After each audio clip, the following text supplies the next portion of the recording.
Admiral Vexterra's primary heart was failing again. Her secondary and tertiary hearts compensated automatically as she stared at the holographic display, but the stress was becoming unbearable. The pulsing red dot representing the pirate stronghold on Nexus 7 seemed to mock her, just as it had for the past 3 months. Another assault repelled, she muttered, her crystalline appendages clicking in irritation. That's the fourth this week. Her second-in-command, Commander Releth, a being composed primarily of bioluminescent gas contained within an environmental suit, flickered sympathetically. The pirates have adapted to every strategy in the manual, Admiral. They've even started predicting our attack patterns. The bridge of the GF's immutable law hummed quietly as the crew worked at their stations, each trying to avoid drawing attention to themselves. 3 months of failed sieges had left everyone on edge, and the Admiral's crystalline form had developed visible stress fractures. 17 ships lost. Vexterra continued, her voice growing sharper. Over 2,000 troops wounded, and we're no closer to breaking their defenses than we were on day 1. She turned to face the tactical display, where the pirate fortress's specifications rotated slowly. How does a group of common criminals maintain shields that can withstand concentrated fire from 3 capital ships? The answer, of course, was that these weren't common criminals. The Nexus 7 pirates had somehow acquired military-grade technology and the expertise to use it. Worse, they'd positioned themselves at a crucial intersection of trade routes, threatening the economic stability of the entire sector. A soft chime interrupted her brooding. "Admiral," the communications officer announced, their tentacles writhing with obvious anxiety. "Priority message from High Command." Vexterra's crystalline structure dimmed slightly, the equivalent of a human sigh. "Put it through." The holographic display shifted, revealing the imposing form of High Commander Zevrak, their metallic exoskeleton gleaming under the lights of their office. "Admiral Vexterra," they began, their voice carrying the weight of authority. "I've reviewed your latest report. High Commander, I can explain. 3 months, Admiral. 3 months of conventional siege tactics, and what do we have to show for it? Empty supply depots and a medical bay full of wounded troops." Vexterra felt her primary heart stutter again. "Sir, if you'll just allow me to implement the new plasma bombardment strategy." "No." Zevrak's interruption was final. "The Council has decided we need alternative solutions." Something in their tone made all 3 of Vexterra's hearts skip simultaneously. "Sir, we're sending you reinforcements from the Joint Species Military Academy." Relief flooded through Vexterra's crystalline form, followed immediately by suspicion. If they were sending Academy graduates, why did the High Commander sound so uncomfortable? "Which division?" she asked carefully. "The Arcturian Strategic Corps, the Zitex, the Special Operations Unit, the Human Cadets." The bridge fell silent. Even the constant background hum of the ship's systems seemed to quiet for a moment. Commander Ryleth's gaseous form condensed in shock. "Humans?" Vexterra finally managed. "You're sending me humans?" "Sir, with all due respect." They're Deathworlders," Zevrak finished. "Yes, and more importantly, they're the only species that consistently scores higher in creative problem-solving than in following standard procedures." "But they're cadets," Vexterra protested. "Barely out of training, the youngest species in the Federation, and you want me to turn them loose on a military operation that has stumped our best tactical minds." "Precisely because they're young," Zevrak replied. "They haven't learned enough to know what's impossible yet." Their metallic features shifted into what might have been a smile. "Did you know that in their first year of the Academy, a group of human cadets modified their cafeteria's food synthesizer to produce something they called energy drinks? The resulting concoction violated 3 laws of biochemistry and somehow made them both more alert and more prone to what they called crazy ideas." Vexterra's crystalline structure paled. "And you want these chaos generators on my ship?" "Want? No, but we need results, Admiral." Conventional tactics have failed. Perhaps it's time to embrace unconventional ones. Zevrek's expression became serious. The human cadets will arrive within 48 hours. I suggest you prepare your crew. And Admiral, you might want to update your ship's insurance policy. The transmission ended, leaving Vexterra staring at empty space. After a long moment, she turned to Commander Ryleth. Commander, begin preparations for our new reinforcements, and send a message to engineering. Tell them to secure anything that could potentially explode, be reassembled, or be turned into what humans call a makeshift weapon. Should I have medical prepare as well? Ryleth flickered anxiously. Medical, security, and have the chaplain on standby, Vexterra replied. Something tells me we're going to need all three. As her crew rushed to comply with her orders, Admiral Vexterra turned back to the tactical display, studying the pirate stronghold that had resisted every conventional attack. In 48 hours, she would either have her victory or the biggest disaster in Federation military history. Somehow, she suspected it might be both. The human cadets' arrival was preceded by a series of explosions, which, as Admiral Vexterra would later learn, was actually their standard docking procedure. The transport ship didn't so much dock with the GF's immutable law as it ricocheted off 3 separate shield harmonics before somehow wedging itself into the docking bay at an angle that made the station's physics officers weep. "Well," said Cadet Marcus Rivera, stepping out of the smoking transport with a grin that showed far too many teeth, "that was fun. Did anyone pack snacks?" Behind him, Cadet Zora Patel was already dismantling what appeared to be the transport's navigation console. "Give me 5 minutes with this and some duct tape," she muttered, her dark eyes gleaming with an unsettling intensity. "I think I can turn it into something interesting." The third member of their team, Cadet James Tank Thompson, ducked through the doorway, his massive frame barely fitting through the standard Federation portal. He carried what looked like a duffel bag, but the way it occasionally growled suggested its contents weren't standard military issue. Admiral Vexterra's crystalline form vibrated with anxiety as she observed the newcomers. They were so young, and according to their files, they weren't even the top of their class in conventional subjects. Instead, they excelled in what the Academy diplomatically called alternative problem resolution. "Welcome aboard the immutable law," she began, trying to maintain her composure. "I trust your journey was." "Is that a Mark VIA shield harmonizer?" Zara interrupted, pointing at a nearby wall panel. Before anyone could stop her, she had crossed the docking bay and was running her hands over the equipment. "Oh, these are still using the standard frequency modulation patterns. No wonder the pirates are running circles around you." "Cadet Patel," Vexterra started, her tone warning, but Marcus cut in. "She's right, you know. Standard patterns are predictable. But if we randomize the frequencies based on, say, Earth cat videos, or we could modulate them to match the resonance frequency of Jello." Zora's eyes lit up. "Remember that thing we did with the quantum physics lab?" "We agreed never to speak of that incident," Tank rumbled, though there was a hint of amusement in his deep voice. 3 professors still refused to eat dessert. Commander Ryleth flickered rapidly, a sign of extreme distress. "Admiral, they can't possibly be suggesting."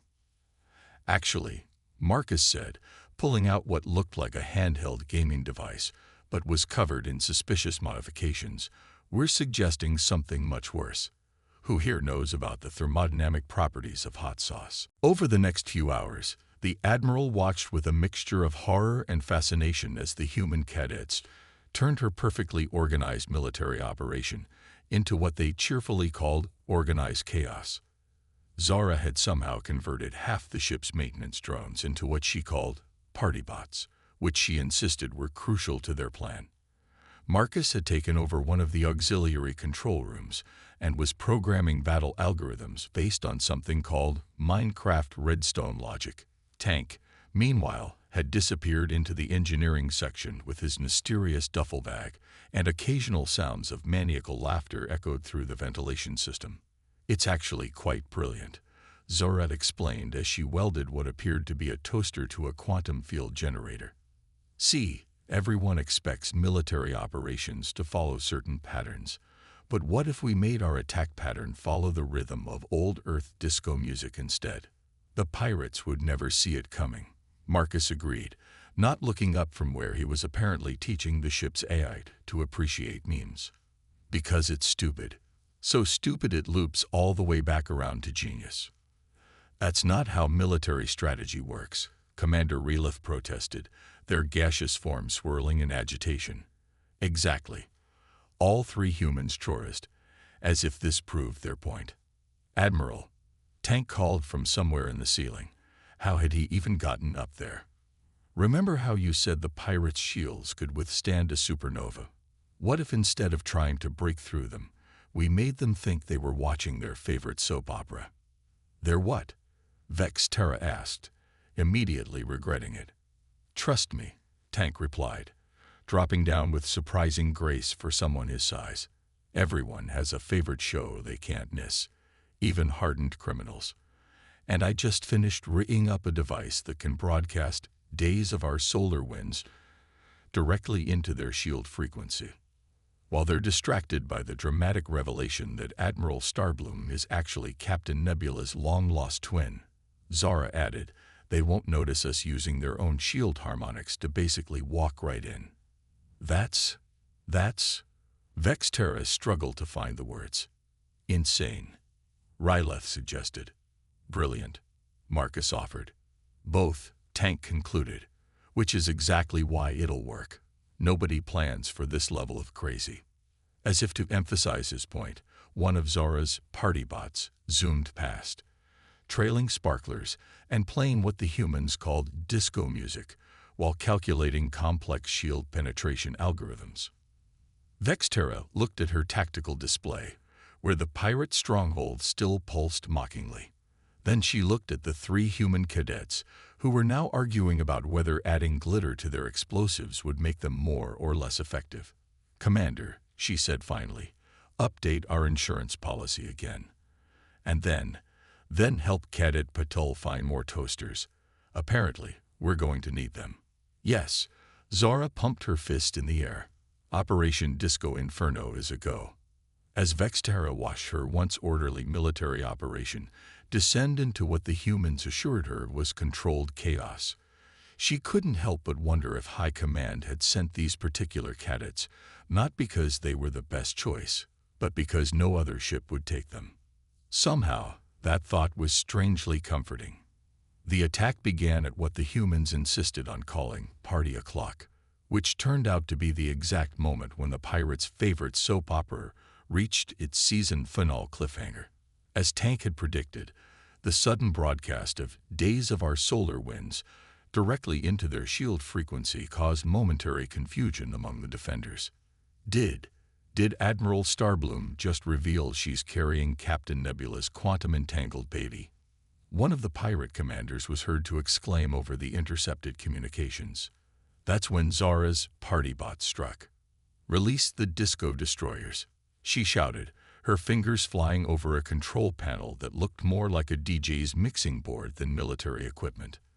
The maintenance drones, now covered in reflective tiles and trailing holographic streamers, swarmed toward the fortress in a formation that somehow matched perfectly with the beat of Stayin' Alive.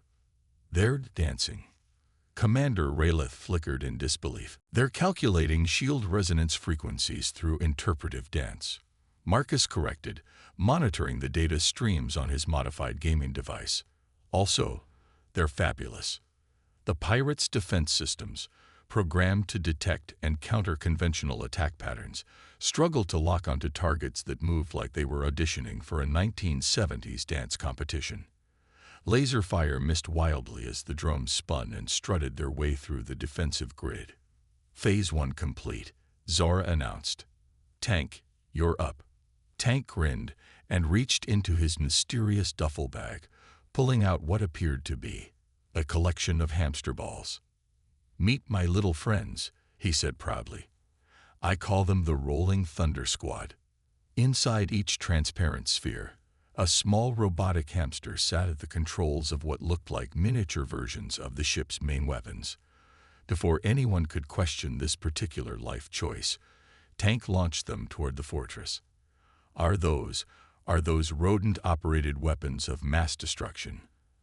Admiral Vexterra asked, her crystalline structure vibrating with a mixture of horror and unwilling fascination. Technically, they're cybernetic hamster-inspired autonomous combat units utilizing chaos theory for targeting solutions, Tank explained. But yeah, basically they're battle hamsters. The pirates, already distracted by both the soap opera and the disco drone attack, were completely unprepared for an assault by weaponized rodents. The hamster balls rolled up their shield barriers as if gravity was optional, leaving trails of quantum disruption in their wake. The thing about traditional military tactics, Marcus explained as he coordinated the attack patterns using what he swore was just a heavily modified game of Snake, is that they assume the enemy is thinking rationally. But nobody plans for battle hamsters. It's just not something you put in your defense protocols. The pirates were proving this point by responding with increasingly panicked communications. Sir, the rodents are breaching Sector 7. They're in the ventilation shafts. One of them just challenged me to a dance-off. Meanwhile, Zora had finished converting the ship's cafeteria into what she called a quantum resonance amplifier, using 3 toasters, a microwave, and what might have been the coffee maker. You see, she explained to a bewildered engineering team, if we modulate the frequency of our shields to match the exact resonance of perfectly toasted bread, and then reverse the polarity, the resulting energy pulse made the fabric of space-time smell faintly of burned toast. Did you just weaponize breakfast? Commander Ryleth asked. Of course not. Zora looked offended. I weaponized brunch. It's completely different. Ask any human. The combined effect of the disco drones, battle hamsters, and weaponized brunch technology was creating patterns of chaos that no conventional military analysis could predict. The pirates' defense systems, programmed to respond to logical attack sequences, were effectively having a mechanical nervous breakdown. Their shields are fluctuating, Marcus announced. The probability matrices can't handle this level of absurdity. Also, I think we just invented 3 new types of physics. Admiral Vexterra watched as her tactical display tried to make sense of what was happening. The computer's attempt to analyze the battle patterns looked less like a military engagement and more like an abstract art installation. Status report, she requested, though she wasn't entirely sure she wanted one. The good news is we're winning, Tank replied. The bad news is nobody, including us, knows exactly how. The hamsters have secured the lower levels, Marcus added. The disco drones have the defenders doing the YMCA instead of returning fire, and Zora's quantum brunch bomb has turned their main shield generator into what appears to be a waffle iron. A weaponized waffle iron, Zora corrected proudly. It makes pancakes too. Commander Ryleth's gaseous form had condensed to nearly solid state from stress. This isn't possible. None of this should be possible. Exactly. All 3 humans chorized again, beaming with pride. As the chaos continued to unfold, Admiral Vexterra realized something remarkable. In trying so hard to prevent their plan from making sense, the humans had created something that was, paradoxically, brilliant. The pirates, trained to defend against logical attacks, had no defense against pure weapons-grade absurdity. Prepare for final phase, Marcus announced, reaching for what appeared to be a rubber chicken with suspicious modifications. Time to show them why you should never underestimate sleep-deprived cadets with access to military hardware and too much creativity. Vexterra found herself almost feeling sorry for the pirates. Almost. The final phase of Operation Disco Inferno, as the humans had dubbed it, began with what Marcus called the ultimate crossover episode. As the pirates struggled to defend against disco drones and battle hamsters, Zora initiated what she enthusiastically termed reality show warfare. Attention Pirate Fortress. Her voice boomed across all frequencies, somehow auto-tuned to sound like a game show host. You've been selected for an extreme makeover, military edition. The fortress's external screens, hacked by Marcus's meme-trained AI, began displaying a bizarre mix of Earth entertainment formats. Each defensive turret now had its own dramatic camera angle and contestant introduction. You know what's worse than being defeated? Marcus grinned as he typed furiously. Being defeated with terrible ratings. Tank's hamster squadrons had formed into what he called a rodent conga line around the fortress's main power core, their tiny weapon systems synchronized to the beat of La Macarena. Each time they completed a circuit, the fortress's shield harmonics grew more unstable. "The physics department is crying," Commander Relith reported, their gaseous form flickering between frequencies in distress. Literally crying. 3 of them have submitted their resignations, and 1 is demanding we strike this entire incident from the historical record. "Get them some coffee," Zara suggested, not looking up from where she was apparently teaching the ship's maintenance robots to breakdance. "The good stuff, not that synthesized nonsense. They'll need it for what comes next." "Do I want to know what comes next?" Admiral Vexterra asked, her crystalline structure vibrating with a mixture of dread and morbid curiosity. "Remember how you said their fortress could withstand a supernova?" Marcus asked, his grin turning slightly maniacal. "Well, what about a supernova? On ice?" Before anyone could process that particular bit of insanity, Tank had activated what he called the hamster hammer. His cybernetic rodent army suddenly broke formation, each unit spinning in place until they created miniature vortexes of quantum energy. "Fun fact about chaos theory," Zara explained as she synchronized the disco drones with the hamster vortexes. "If you get enough small, unpredictable events happening in just the right wrong way, you can make physics throw up its hands and go home." The combined effect of the spinning hamsters, dancing drones, and whatever unholy breakfast-based weapon Zara had cobbled together created a phenomenon that the ship's sensors simply refused to classify. It registered alternatively as a temporal anomaly, a quantum hiccup, and somehow, impossibly, as a breakfast buffet. "Direct hit," Marcus shouted as the pirate's main shield generator finally gave up trying to make sense of what was happening and simply shut down in protest. "Also, I think we just invented a new form of interpretive dance." The pirate's response was immediate and deeply confused. "Captain, our shields are down." "Why do I suddenly want waffles? Is that hamster wearing a tiny disco ball helmet?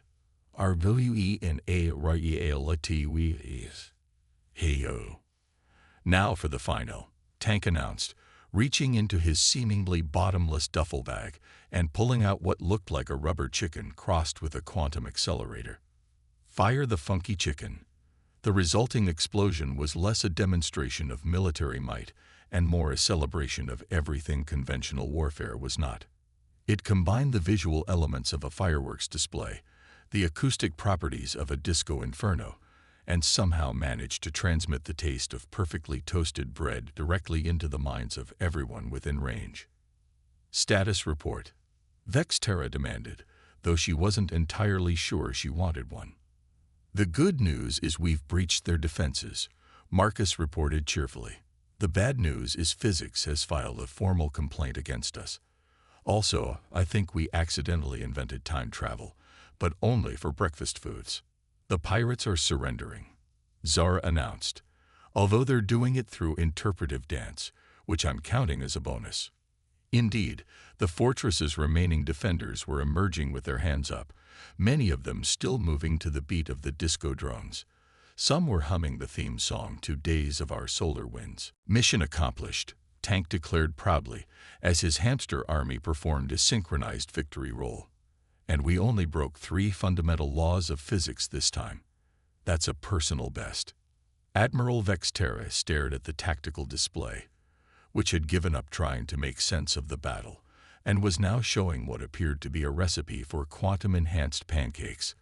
"Commander," she said finally, her voice carrying the weight of someone who has seen too much, "please inform High Command that the pirate threat has been neutralized." "Should I include the part about the battle hamsters?" Ryleth asked, their gaseous forms still struggling to maintain coherence. No, Vexterra decided. No one would believe us anyway. Just tell them the human cadets performed above expectations. Way above expectations, Zara chimed in. We didn't even have to use Plan B. There was a Plan B. Commander Ryleth flickered anxiously. Oh yeah, Marcus grinned. It involved 7 rubber bands, a paperclip, and enough hot sauce to violate the Geneva Convention. I don't want to know, Vexterra declared firmly. I absolutely do not want to know. As the cleanup began, which somehow involved teaching the captured pirates the electric slide, Admiral Vexterra found herself wondering if perhaps the humans' apparent insanity wasn't insanity at all, but rather a form of genius that the rest of the galaxy simply wasn't ready to understand. You know, Tank said thoughtfully as he collected his battle hamsters, each of whom was now wearing a tiny victory medal, we could probably write a paper about this for the Academy's tactical journal. Unconventional warfare. A study in breakfast-based victory. Marcus suggested. Why everything you know about physics is wrong. A human perspective.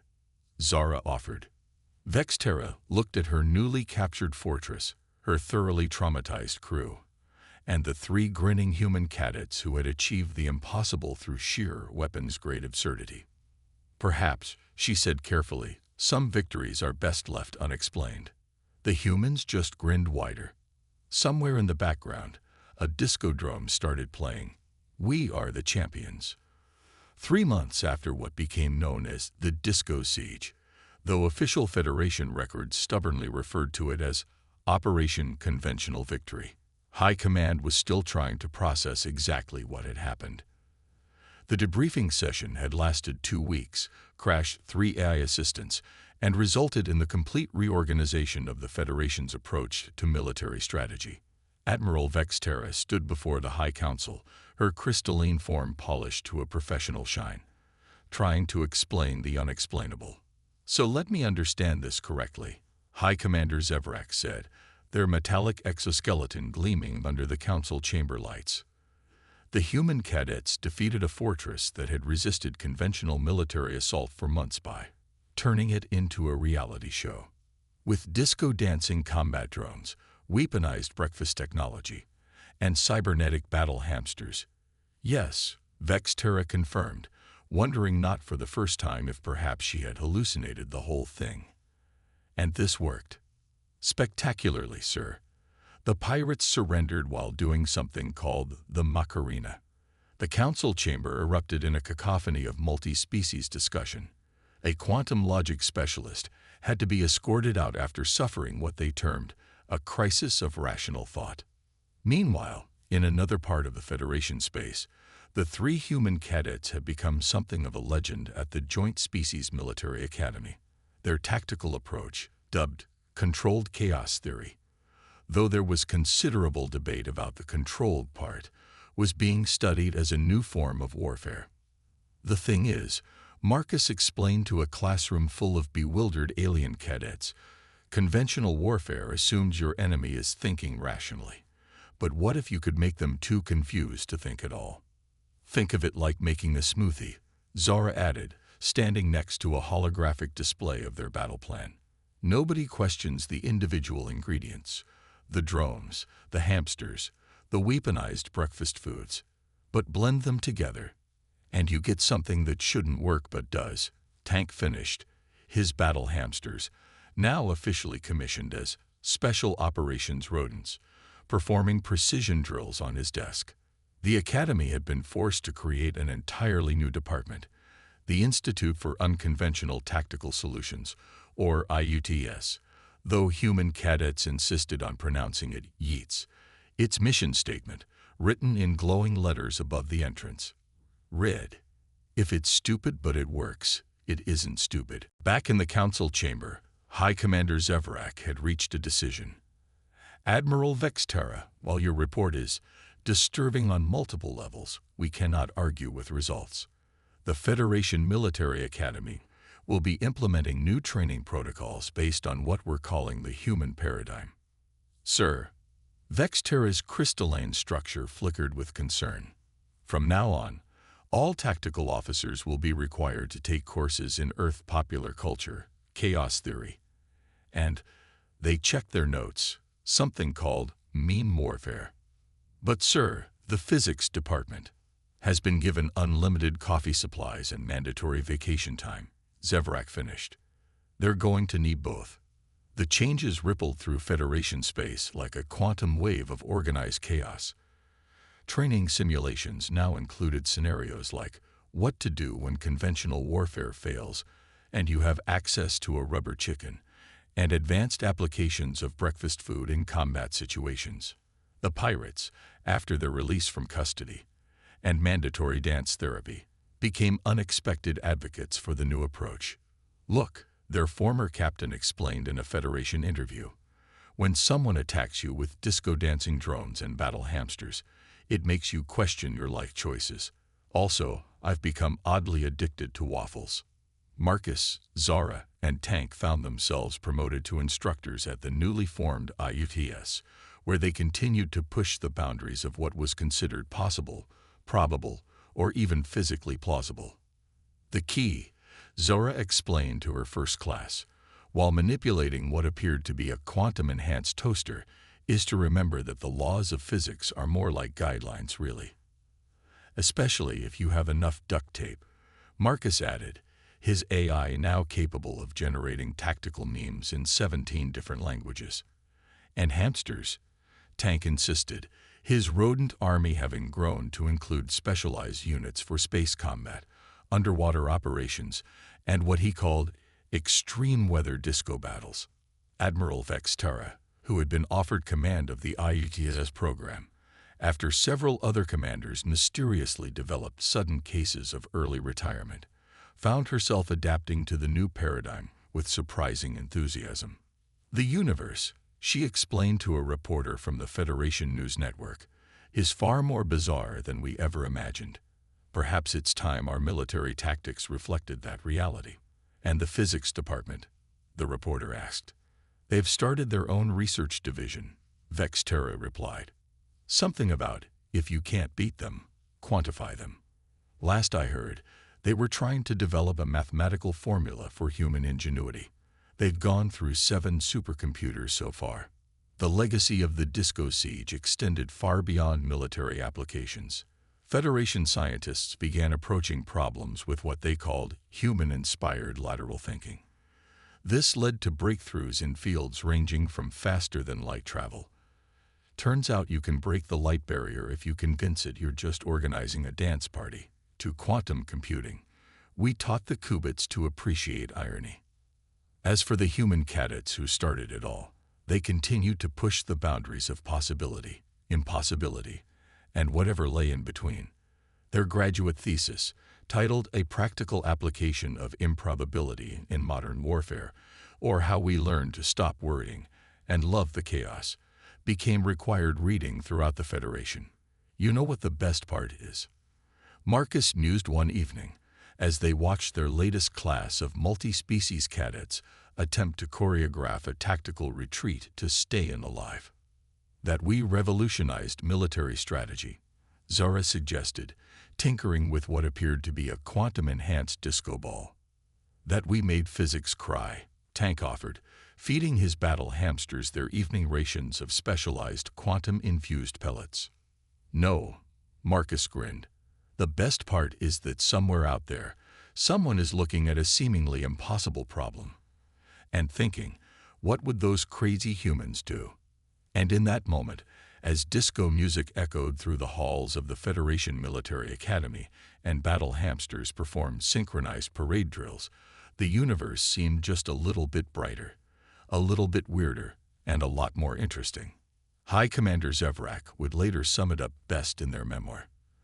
The humans didn't just think outside the box. They took the box, turned it into a quantum-enhanced breakfast machine, taught it to dance, and then used it to save the galaxy. And somehow, that made perfect sense. The Federation would never be the same again, and that, everyone agreed, was probably for the best.